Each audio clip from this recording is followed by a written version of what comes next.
Arda, ne yapıyorsun?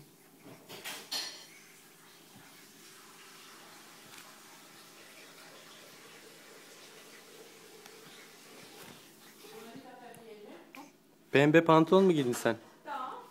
Melisa, Arda'nın yanına gel bir. Bak, kaka yapmış. I think while you are giving, I will go.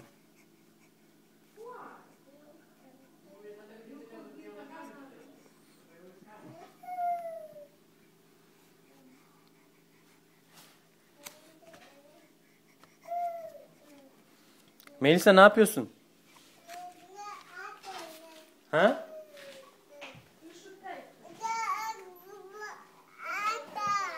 Ne o? Ne var orada? Elektrik saat nerede? Saati göster bana. Saati göster. O bilgisayar. Saati göster. Evet. Bye bye de. Bye bye de. Haydi. Haydi. Kimse yok, kimse yok. Kimse yok. Kimse yok. Seni kaydediyorum ben. Haydi.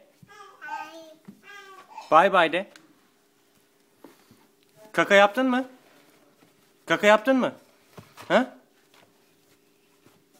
Yes mi?